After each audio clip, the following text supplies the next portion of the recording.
This is what the Bloodline is doing, okay?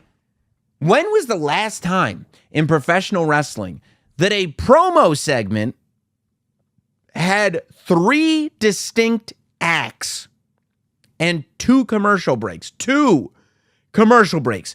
Triple H comes out.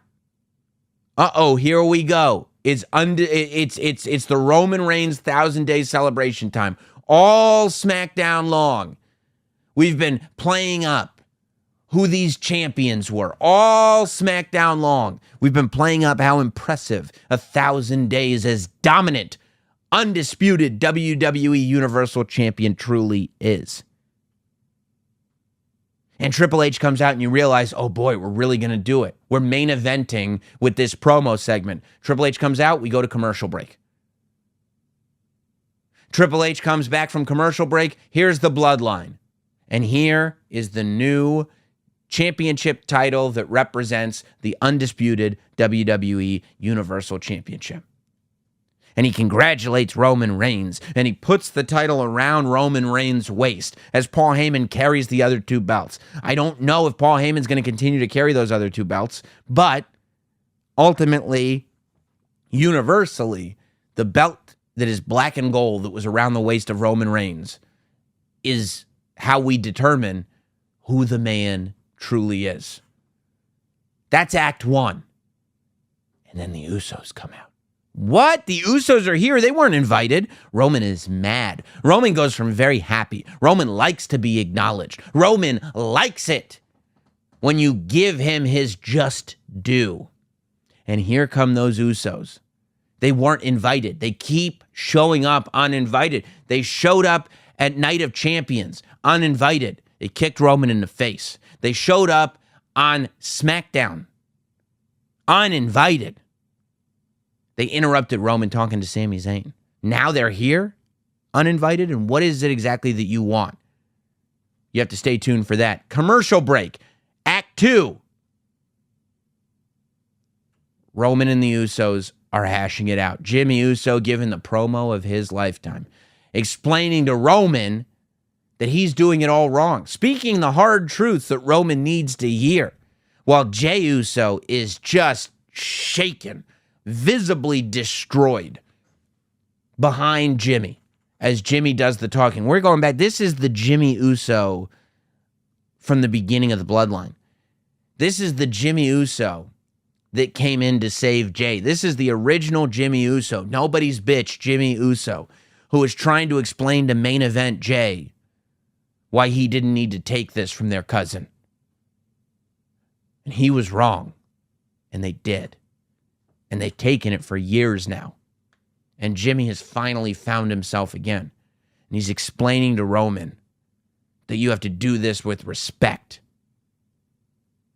And at the climax of Act 2, he says, right, Solo? And Roman goes, Solo, why don't you tell him who you were with? Why don't you tell him who you're with, Solo? And Solo goes, I acknowledge you, my tribal chief, but those are my brothers. Oh my God. And you heard the reaction from the audience. Oh! Solo goes over and hangs out with the Usos. The audience is hanging on Roman's every word. It's the same thing that I was talking about last week. Adults are hanging on every word of this promo. Children are hanging on every word of this promo segment. Jimmy Uso pushes Roman in the face. And then he says, I just want to be the ones again. Roman, Us, we've been running this place. We've been running everything. Let's keep doing it, but let's do it with respect. Let's respect each other. No more games. No more abuse. Let's have respect for each other and treat each other like human beings, huh? And Roman hugs Jimmy Uso. And you think, and Jimmy Uso says, what do you say, Roman? And Roman hugs Jimmy, and you think that it is the end of the promo segment. What you don't realize is it's just the end of Act 2. Because Act 3 begins when Roman picks up the microphone that was still in his hand as he hugged Jimmy and just uttered the word, no. And Jimmy backs away like, what? Jey is behind Jimmy going, what's he talking about?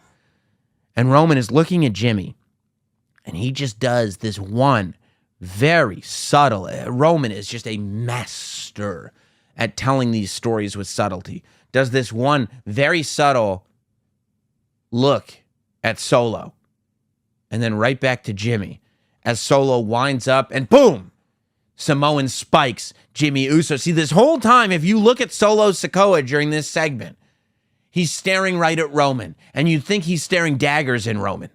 You think that he's staring at Roman because he's turned it on Roman, and he's siding with his brothers. But that's not what's happening. What's happening is Solo Sikoa is staring at Roman because he is waiting for instruction. And with one glance of his eyeballs, Roman forces Solo Sikoa to physically assault his flesh and blood, to turn on his own older brother Jimmy with a glance. He didn't have to sit there and convince him of it. He didn't have to tell him anything. No, the work's been done. No. This is what emotional abuse is all about. This is what mental abuse is all about. He's been gaslighting him till the cows come home. He's gotten Solo prepared for this. He's turned Solo into his own soldier of fortune, has Roman Reigns, to the point where all he has to do is look at Solo for a split second. And Solo knows, oh, it's a time to attack my flesh and blood. It's time to attack my family because the tribal chief says so. And Jimmy goes straight to the ground after that Samoan spike, the same spike that cost Cody Rhodes the opportunity to be the undisputed WWE Universal Champion. And Jimmy goes down, and Jay goes to Jimmy's side, but doesn't attack Roman, doesn't attack Solo. And Paul Heyman, Roman Reigns, and Solo Sikoa leave. And Paul goes, what about Jay, my tribal chief? What about Jay? And Roman, not into a mic, but the camera picks him up, says, Jay'll do what he always does. Jay'll come around.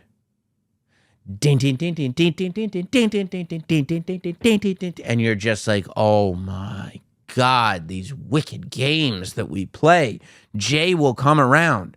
Where do you stand, Jay? Jay finally has to pick a side. Nobody's holding his hand anymore.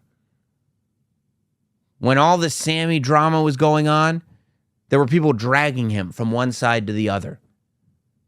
Even in the beginning of this whole thing, when he was trying to create a name for himself, Roman had to beat that confidence out of him.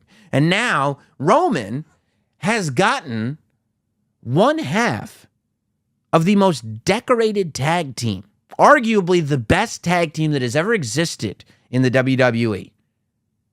Roman has gotten this man to question his own abilities. Are you kidding me? That's the level that Roman's playing on?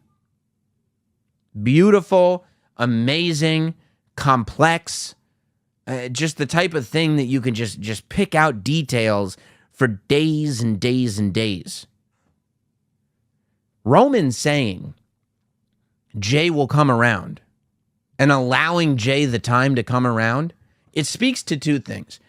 It doesn't just speak to Jay Uso's mental fragility and the fact that he is suffering through abuse.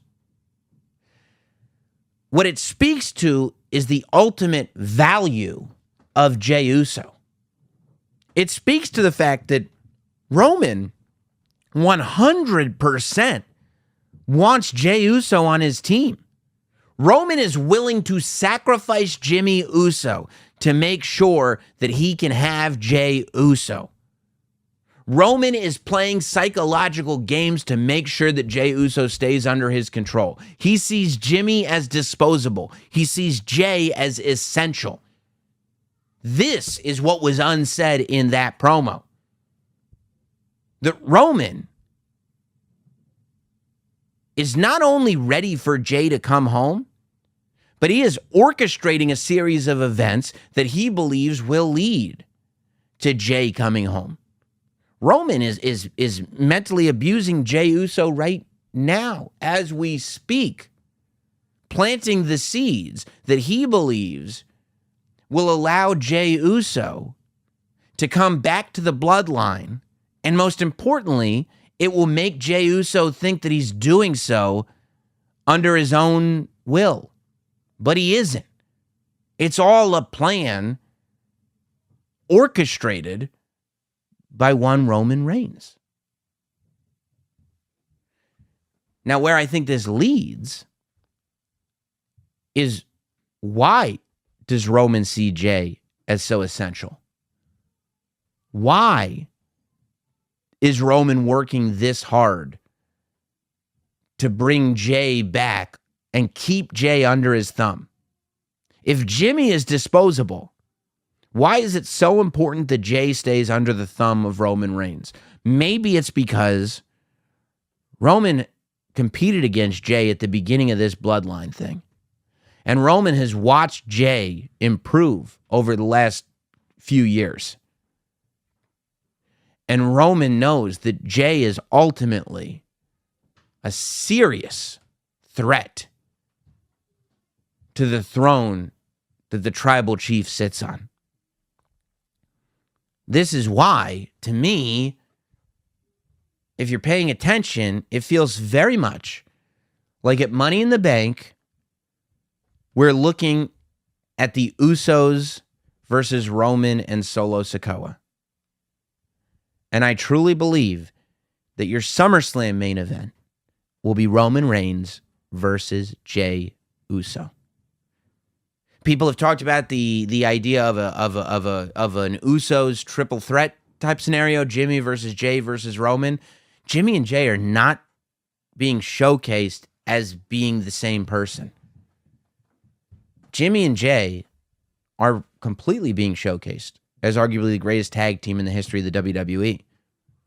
But the fact is that Jey is being under the radar, showcased as somebody that Roman needs on his team. This whole time, Roman has needed Jey. And one of the reasons why I believe that he's harder on Jey than anybody else in the bloodline is because he needs Jey to be broken. Because when Jey is not broken, when Jey is in one piece, Roman may feel that there is nothing that can stop that Us.